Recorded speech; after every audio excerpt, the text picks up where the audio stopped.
Meus irmãos, vamos abrir a palavra do Senhor no Evangelho segundo escreveu Lucas, no seu capítulo 3. E nós vamos ler do versículo 1 até o versículo 14. Evangelho segundo escreveu Lucas, no capítulo 3, do versículo 1 ao 14. Então diz assim a palavra do Senhor. No 15º ano do reinado de Tibério César, sendo Pôncio Pilatos governador da Judéia, Herodes, tetrarca da Galileia, seu irmão Filipe, tetrarca da região da Itureia e Tracônides, e Lisânias, tetrarca de Abilene. Sendo sumos sacerdotes, Anás e Caifás, veio a palavra de Deus a João, filho de Zacarias, no deserto. Ele percorreu toda a circunvizinhança do Jordão, pregando batismo de arrependimento para a remissão de pecados, conforme está escrito no livro das palavras do profeta Isaías. Voz do que clama no deserto: preparai o caminho do Senhor, endireitai as suas veredas. Todo vale será aterrado, e nivelado todos os montes e outeiros. Os caminhos tortuosos serão retificados e os escabrosos aplanados, e toda a carne verá a salvação de Deus. Dizia ele, pois, às multidões que saíam para ser batizadas: raça de víboras, quem vos induziu a fugir da ira vindoura? Produzi, pois, frutos dignos de arrependimento, e não comeceis a dizer entre vós mesmo: temos por pai a Abraão, porque eu vos afirmo que destas pedras Deus pode suscitar filhos a Abraão. E também já está posto o machado à raiz das árvores. Toda árvore, pois, que não produz bons frutos, é cortada e lançada ao fogo. Então as multidões o interrogavam, dizendo: que havemos, pois, de fazer? E respondeu-lhes: quem tiver 2 túnicas, reparta com quem não tem, e quem tiver comida, faça o mesmo. Foram também publicanos para serem batizados e perguntaram-lhe: mestre, que havemos de fazer? E respondeu-lhes: não cobreis mais do que o estipulado. Também soldados lhe perguntaram: e nós, que faremos? E ele lhes disse: a ninguém maltrateis, e não deis denúncias falsas, e contentai-vos com o vosso soldo. Vamos orar. Senhor nosso Deus, nosso Pai, diante da Tua presença, nós aqui reunidos, Senhor, nesta noite para adorar o Teu nome, Senhor. Neste momento, Pai, que a Tua palavra foi lida, que o Senhor esteja abençoando-nos, Senhor, no sentido de que o Senhor venha falar conosco por intermédio da Tua palavra, que o Teu Santo Espírito, que inspirou os Escritores Sagrados, ilumine o nosso entendimento para a compreensão, e que o Senhor nos transforme, Senhor, pela Tua palavra, Senhor, para sermos cristãos sinceros, Senhor, cristãos verdadeiros, Senhor, neste mundo, e que Teu Santo Espírito faça em nós morada, ó Deus. Em nome do nosso Senhor Jesus, que nós oramos e agradecemos. Amém. Meus irmãos, está se aproximando o período da Páscoa não, do Natal, né? Então já daqui as 2 semanas já é o Natal, né? Então, olha, eu sempre faço confusão. É Cristo nasce, Cristo morre, ressuscita, mas é o período que Cristo nasce. Nós sabemos, estamos bem cientes que Cristo não nasceu no dia 25 de dezembro, mas é uma data escolhida para a comemoração, né, do nascimento do Senhor Jesus, né? É muito importante que nós lembramos de um dia, né, dentro dos 365 anos, para nós lembrarmos, né, de que o Salvador veio a este mundo, né? Então, nesse período, né, no calendário da igreja é chamado período de Advento, que é o período de aguardo da vinda do Senhor Jesus. E o texto que nós lemos nesse momento narra a respeito de João Batista, que, como eu já falei para as crianças, ele veio preparar o caminho do Senhor.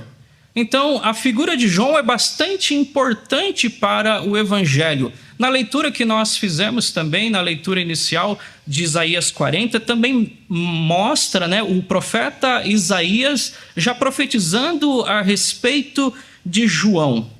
E é bastante importante e maravilhoso a forma como todos esses acontecimentos naqueles dias aconteceram, porque fazia 400 anos que Deus não levantava um profeta. Antigamente, nas Bíblias mais antigas, tinha entre esse período do Antigo e do Novo Testamento algumas 4 folhas em brancos, né? Quem é do meu tempo lembra dessas Bíblias, né? Que tinha essas folhas em branco, para representando esse período interbíblico de 400 anos, Deus sem falar ali, a Deus levantar um profeta. E essa era a situação que estava acontecendo naqueles dias. Deus não tinha levantado nenhum profeta, o povo ali judeu estava sob o domínio romano, Roma governava, havia também Roma instituía, né, vários dos seus governantes nas nações ali que era do povo de Israel. Então o povo queria a libertação, o povo estava aguardando o Messias que viria, o povo estava nessa expectativa e eles sabiam que a qualquer momento, orientados pela palavra do Senhor, viria a luz, o sol da justiça que brilharia. Mas aquele momento que antecedia o nascimento do Senhor era aguardado pelo seu povo. E naqueles dias, se você virar a Bíblia ali no livro de Lucas, em Lucas no capítulo 1, a gente vê o momento ali que o anjo aparece para um casal, que era Zacarias e sua esposa Isabel. Olha lá, Lucas capítulo 1, no versículo 5, diz assim: nos dias de Herodes, rei da Judeia, houve um sacerdote chamado Zacarias, do turno de Abias, e sua mulher era das filhas de Arão e se chamava Isabel. Ambos eram justos diante de Deus, vivendo irrepreensivelmente em todos os preceitos e mandamentos do Senhor. E não tinham filhos, porque Isabel era estéril, sendo eles avançados em dia. E o Senhor miraculosamente, através de um milagre surpreendente, ele faz com que esse casal, já idosos, e essa mulher estéril venha a ter filho. E um momento que o anjo do Senhor aparece ali para Zacarias, enquanto ele estava ali no templo, oferecendo incenso ao Senhor. Então, olha o versículo 13. Disse-lhe, porém, o anjo: Zacarias, não temas, porque a tua oração foi ouvida. Isabel, tua mulher, te dará à luz um filho, a quem darás o nome de João. E em ti haverá prazer e alegria, e muitos se regozijarão com o seu nascimento, pois ele será grande diante do Senhor. Não beberá vinho, nem bebida forte, será cheio do Espírito Santo já do ventre materno, e converterá muitos dos filhos de Israel ao Senhor seu Deus. E irá adiante do Senhor no espírito e poder de Elias, para converter os corações dos pais aos filhos, converter os desobedientes à prudência dos justos e habilitar para o Senhor um povo preparado. Olha que profecia maravilhosa que o anjo ali, Gabriel, tinha ali dito para Zacarias. E esses acontecimentos, um atrás do outro, depois o anjo Gabriel aparece ali para Maria, e ele diz que desde o nascimento, já desde o ventre, ele já seria cheio do Espírito Santo. Agora vira a sua página da Bíblia, aquele momento ali que Maria vai visitar Isabel, no capítulo 1, no versículo 39, olha que coisa interessante. E naqueles dias, dispondo-se Maria, foi apressadamente à região montanhosa, a uma cidade de Judá, e entrou na casa de Zacarias e saudou a Isabel. E ouvindo esta saudação de Maria, a criança lhe estremeceu no ventre. Então Isabel ficou possuída do Espírito Santo. Olha que coisa maravilhosa que o Senhor Deus estava fazendo naqueles dias. E aí, o momento que João Batista nasce, lembrando que Zacarias tinha ficado mudo, né, naquele momento que esteve ali diante do Senhor, mas naquele momento que nasce a criança, ele vai escrever, né, o nome da criança, o nome dele vai ser João, né, quiseram a família dar outro nome, porque não tinha ninguém na família chamado João, mas o nome dele será João. E Zacarias, então, cheio do Espírito Santo, ele canta esse cântico, né, que é chamado, né, de Benedictus. Olha o versículo, capítulo 1 mesmo, o versículo 76, Zacarias dizendo a respeito de João: Tu, menino, serás chamado profeta do Altíssimo, porque precederás o Senhor, preparando-lhes os caminhos para dar ao seu povo conhecimento da salvação, no redimi-lo dos seus pecados, graças à entranhável misericórdia de nosso Deus, pelo qual nos visitará o sol nascente das alturas para alumiar os que jazem nas trevas e na sombra da morte e dirigir os nossos pés pelo caminho da paz. Olha, meus irmãos, que coisa maravilhosa o ministério de João.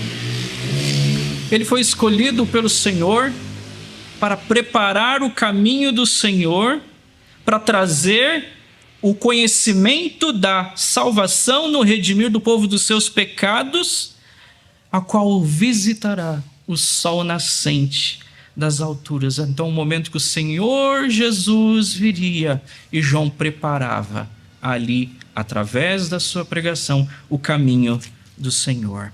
E aí, no capítulo 3, Lucas, ele quis ser bem detalhista no capítulo 1, descrevendo certinho para não ter erro de quando aconteceu, quando esses acontecimentos.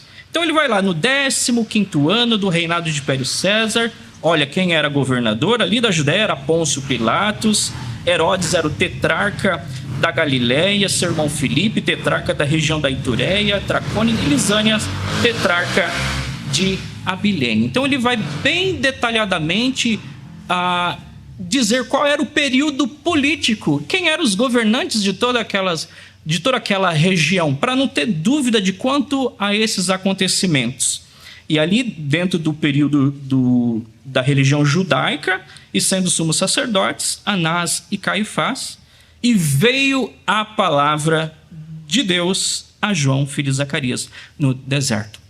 E é interessante que Lucas usa essa expressão, veio a palavra do Senhor, lembrando os profetas do Antigo Testamento, ao qual veio a eles a palavra do Senhor e anunciavam eles a palavra a qual Deus queria dizer ao povo. E lembrando que esses profetas do Antigo Testamento, eles tinham como objetivo sempre apontar quando o povo estava em desobediência da lei de Deus, quando o povo estava não reconhecendo muitas vezes o direito do órfão, o direito da viúva, Deus levantava esses profetas muitas vezes para falar, para apontar o erro contra o erro da nação, contra o erro das autoridades, contra os reis estabelecidos dos seus respectivos períodos. E João Batista, ele que é o profeta dessa transição, a qual está com o pé no Antigo e no Novo Testamento, ele, da mesma forma, ele aponta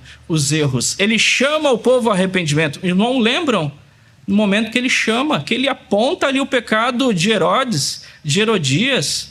Então, ele não teme as autoridades. Ele está consciente do seu dever de chamar o povo ao arrependimento. Então, olha lá. Olha o versículo 3. Ele percorreu toda a circunvizinhança do Jordão, pregando o batismo de arrependimento para a remissão de pecados. Antes de comentarmos sobre isso, muitas vezes a pessoa vai perguntar, mas por que João pregava no deserto? Por que ele não vai até a cidade onde está as pessoas, onde está a multidão de povo? Mas ele está ali no deserto e as multidões vêm ali no deserto. É uma pergunta bastante interessante, né? E eu, pesquisando isso, os comentaristas também divergem bastante.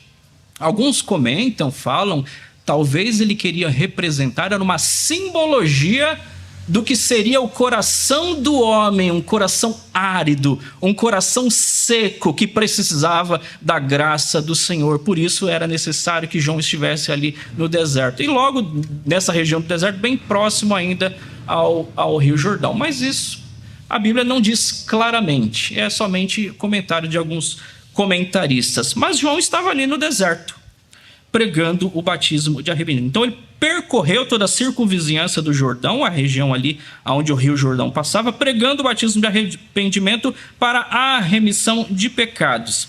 É interessante, meus irmãos, a figura do batismo, o objetivo do batismo, que o batismo, lá no período já dos judeus, não era algo incomum. Os judeus batizavam os gentios, porque eles consideravam que o povo gentil, a qual esse povo não foi dado a lei do Senhor, a qual não era um povo pertencente ali à família judaica, ao povo ali escolhido de Israel, que eles eram um povo imundo. E quando esses gentios, eles se convertiam ao judaísmo, à fé judaica, eles queriam fazer parte ali, sabiam que estava vivendo, queriam conhecer, fazer parte da aliança do Senhor ali, então eles eram passados pelo rito do batismo. Então era algo comum dentro das sinagogas efetuar o batismo desses prosélitos, dessas pessoas que eram gentias e que agora faria parte ali da comunidade de Israel. Só que o que era diferente eram as pessoas que estavam se apresentando diante do batismo de João. Não eram gentios, era um povo ali, os filhos de Abraão. O povo ali judeu, o povo dentro da comunidade judaica, a qual João, pregando o batismo de arrependimento, apontando que o homem estava em seus caminhos errados, eles estavam em desarmonia com a palavra do Senhor e que precisavam arrepender-se dos seus caminhos.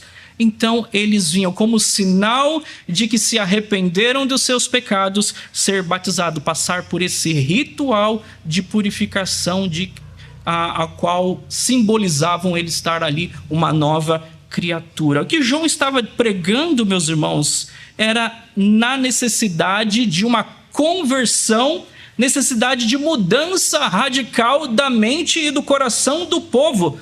A renúncia do seu antigo modo de viver, do antigo modo de vida que essas pessoas tinham para uma nova vida. E isso incluía o arrependimento, incluía você ter um pesar genuíno de que tudo aquilo que você fazia desagradava a Deus, que o pecado ele é ofensivo a Deus, porque ele é transgressão da lei de Deus. E o homem não pode estar em paz diante de Deus, vivendo numa situação a qual desonra, a qual ofende a Deus. E o arrependimento significa isso. Você renunciar à moda, ao seu modo de vida, todo o seu jeito de ser em desacordo com a palavra de Deus. Romper o mal do pecado e produzir bons frutos. Ele chamava o povo isso.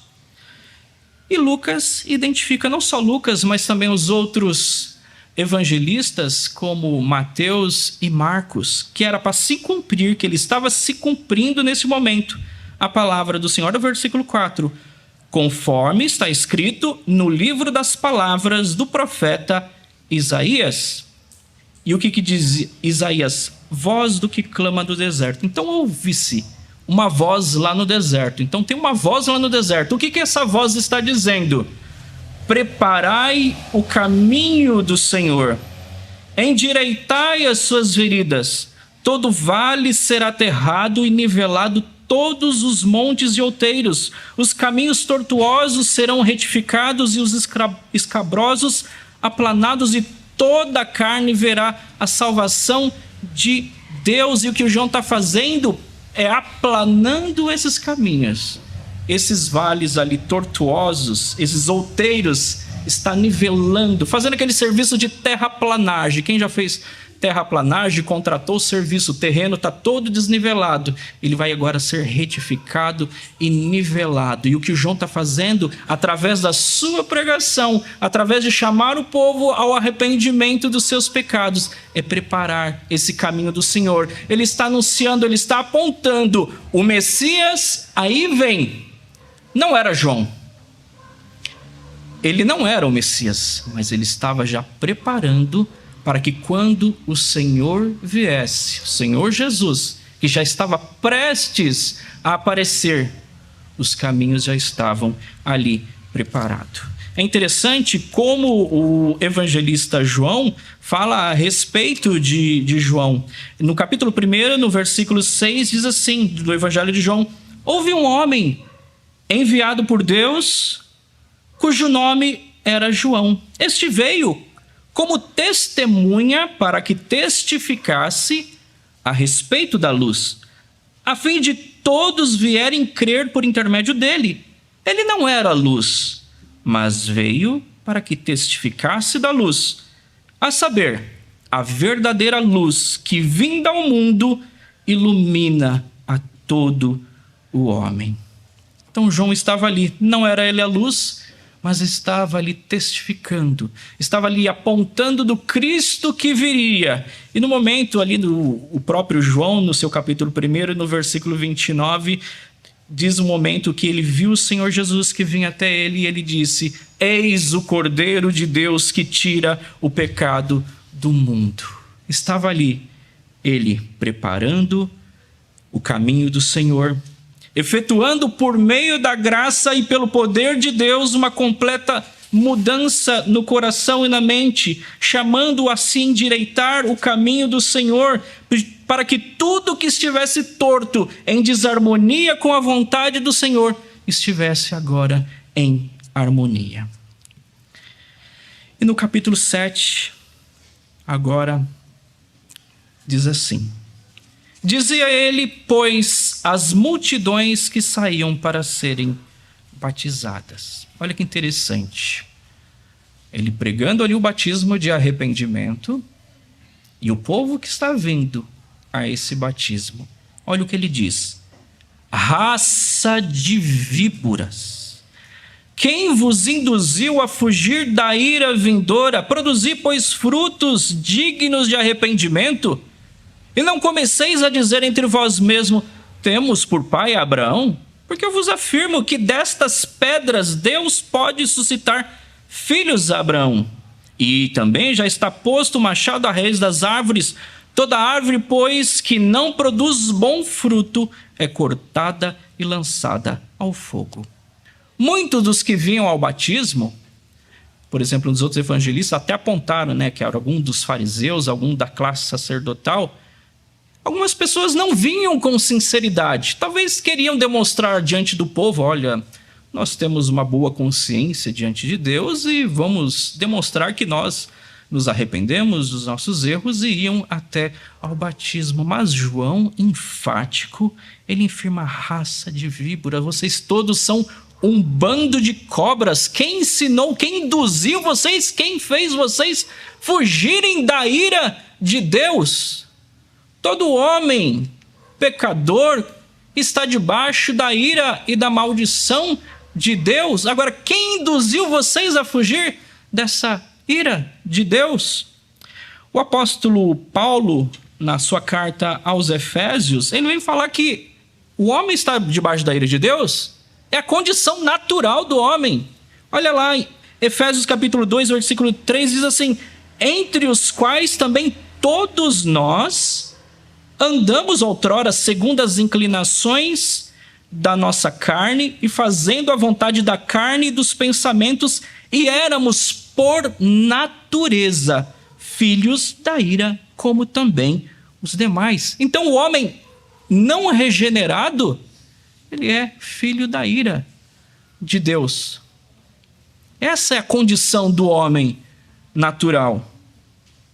Agora, aquelas pessoas que se gabavam muitas vezes no título da sua linhagem, olha o que ele vai apontar: produzi, pois, frutos dignos de arrependimento, e não comeceis a dizer entre vós mesmos: temos por pai Abraão, porque eu vos afirmo que destas pedras Deus pode suscitar filhos de Abraão. O que aquelas pessoas estavam fazendo?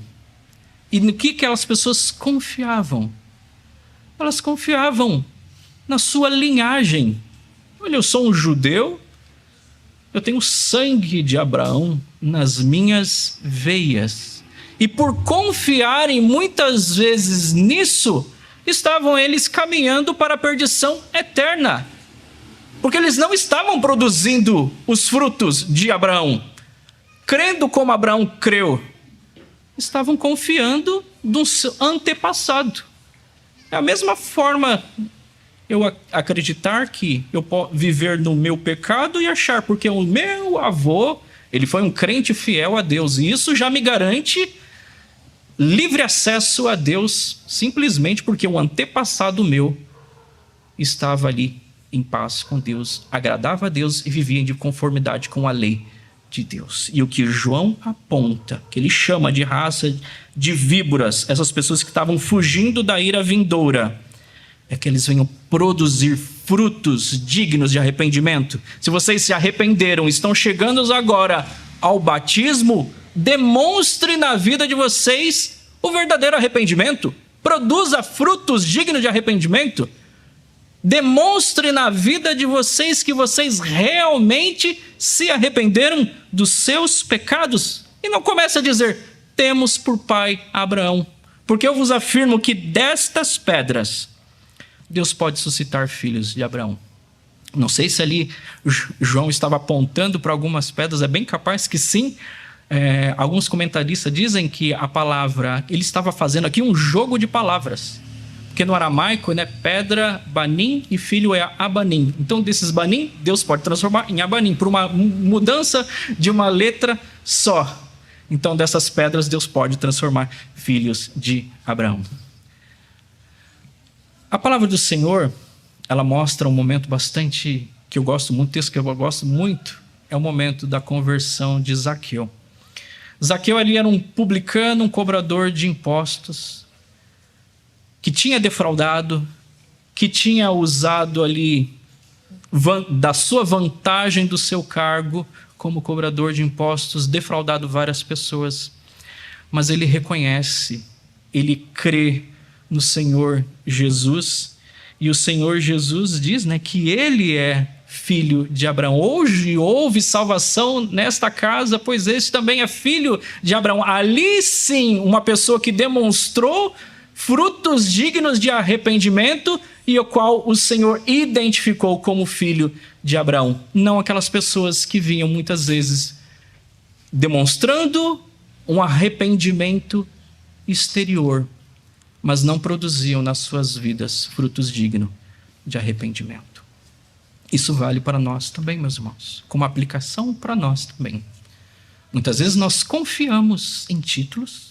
Eu sou crente, eu sou evangélico, sou presbiteriano, sou calvinista, leio as Institutas de Calvino, como se isso fosse garantir a sua salvação. E agora, a sua fé em Cristo, você acredita em Jesus mesmo como seu suficiente Salvador? Você vive uma vida de gratidão a Deus por aquilo que Cristo fez por você, morrendo na cruz do Calvário, derramando do seu sangue por você?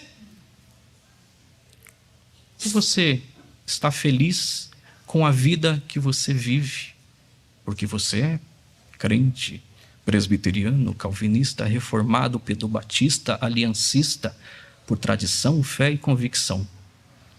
Meus irmãos, creiamos no Senhor Jesus de todo o nosso coração. Creiamos, meus irmãos, que nós nada somos, que se não for a graça de Deus nas nossas vidas, nós somos os mais miseráveis dos homens. Se Deus não tiver misericórdia de nós, se nós não estivermos aos pés da cruz do Senhor Jesus, nós não somos nada.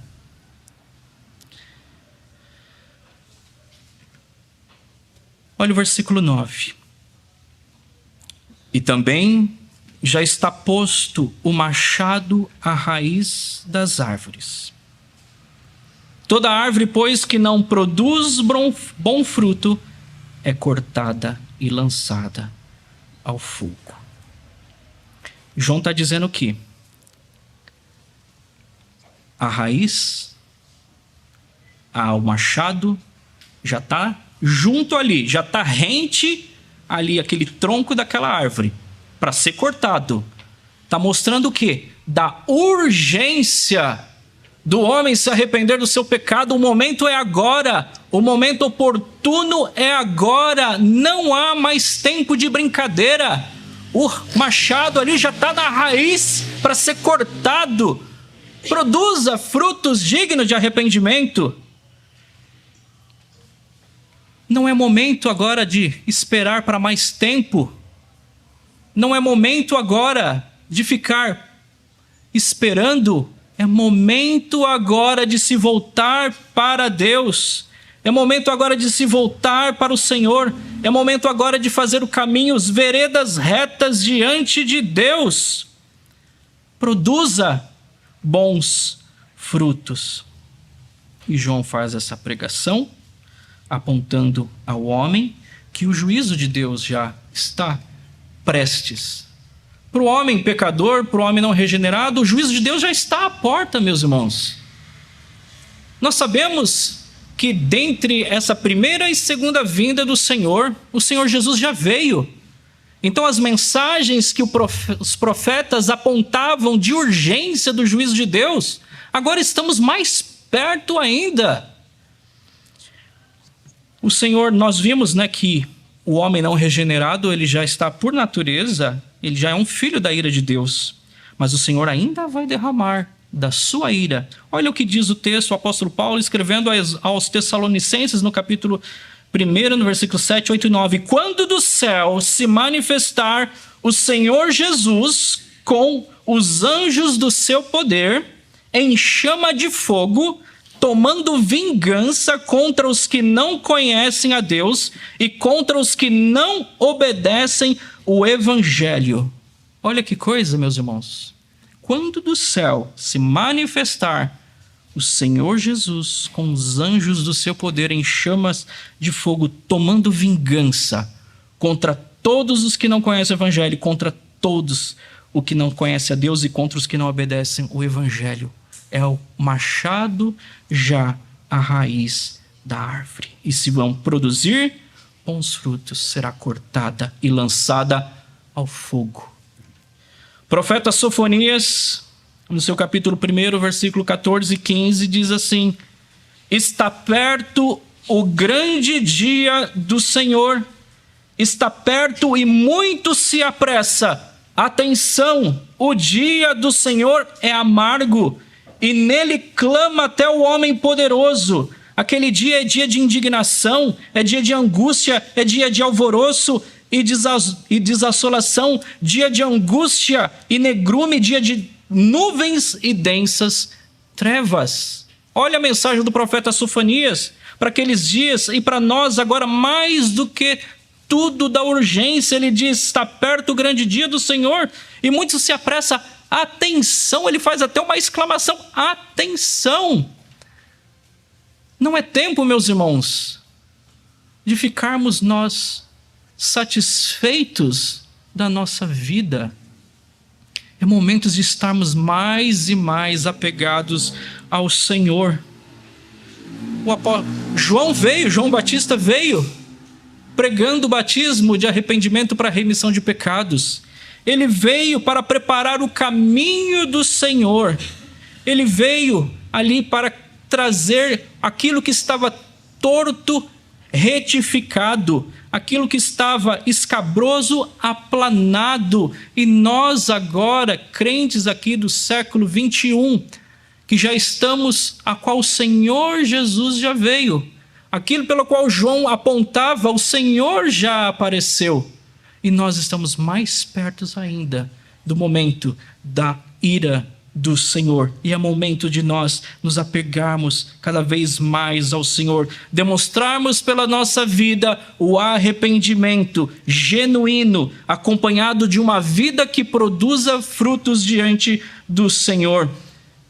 Não uma confissão de pecados meramente vazias por algum ritual, por algo mecânico, a qual eu, diante da igreja, confesso, simplesmente palavras mexem os nossos lábios, mas o nosso coração deve estar diante do Senhor, realmente contritos pelos nossos pecados e crentes na salvação do nosso Senhor e Salvador Jesus Cristo. Agora, do versículo 10 ao 14, a mensagem é essa, muitas vezes forte, e tocou o coração de algumas pessoas. Olha aí, vemos 3 classes de pessoas nesse momento. A gente vai ver a multidão, a gente vai ver publicanos e os soldados. Olha que coisa interessante. Olha o versículo 10. Então as multidões o interrogavam, dizendo: que havemos, pois, de fazer? Então, a respeito de tudo aquilo que João pregou, chamando o homem a se arrepender, pregando o batismo de arrependimento, o que nós devemos fazer? Qual que é a nossa atitude a respeito de tudo isso que nós ouvimos? Olha que João não dá nenhuma penitência para o povo. Olha, você tem que fazer isso, você tem que fazer aquilo. Ele diz o que você deve fazer. É o certo que você já sabe que deve ser feito. Olha, então as multidões interrogavam, dizendo: que havemos de fazer? Respondeu-lhe: quem tiver 2 túnicas, reparta com quem não tem. E quem tiver comida, faça o mesmo. Ele está chamando ao homem. Vocês sabem o que é certo. E façam o que é correto. Se você tiver 2 túnicas, olha para o seu irmão.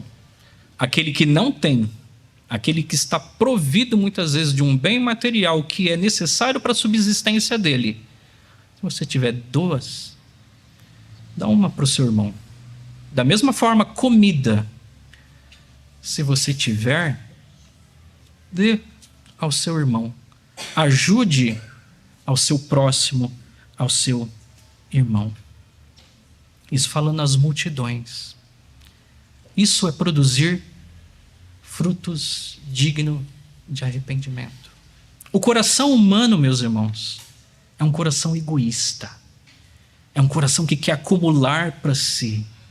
E quando o evangelho chega a este coração, quando o evangelho da luz do Senhor brilha ao coração do homem, ele desprende de todas essas coisas. Os irmãos lembram da igreja primitiva, como vivia os primeiros cristãos?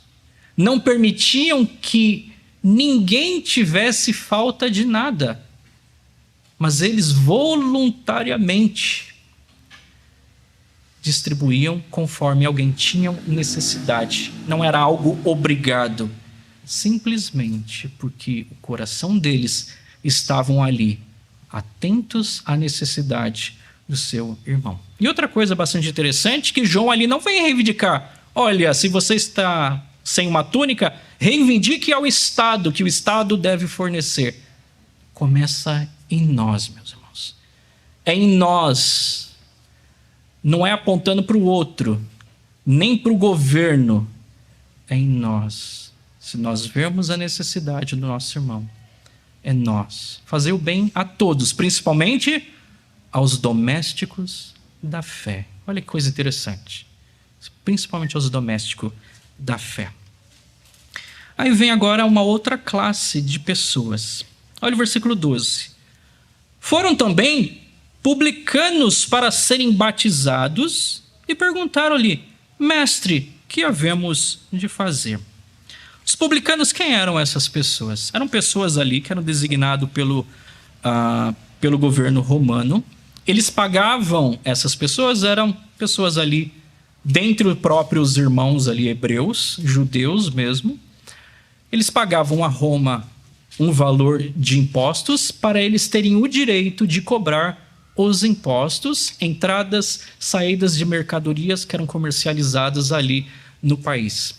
E eles podiam estipular muitas vezes qual era os impostos que seriam cobrados. E claro que muitas vezes eles cobravam a mais do que era necessário, porque eles já pagavam um valor fixo para Roma. Então Roma não exigia mais nada. Agora eles, diante do povo, cobravam o que eles queriam. E aí que estava o problema. Por que eles eram odiados pelo povo judeu? Porque o povo judeu estava debaixo ali do governo romano. Eles não tinham a liberdade. Eles perderam seus privilégios como nação. Agora eles estão debaixo do jugo romano. E agora um dos próprios irmãos vem ali na sua casa, vem ali nos seus negócios cobrar impostos para Roma. Isso era considerado alta traição dos patrícios ali do povo judeu. Mas desses publicanos, eles se apresentaram também diante de João para serem batizados. Eles foram ali tocados pela mensagem.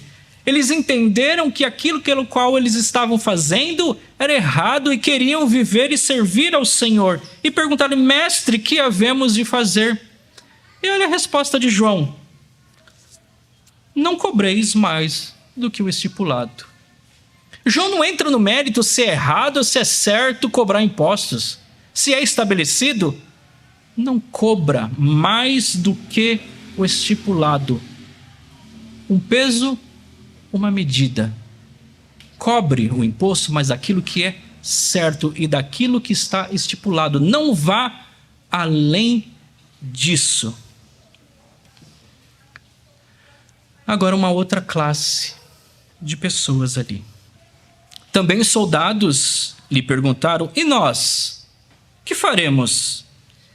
E ele lhes disse: a ninguém maltrateis. Não deis denúncia falsa e contentar-vos com vossos soldos.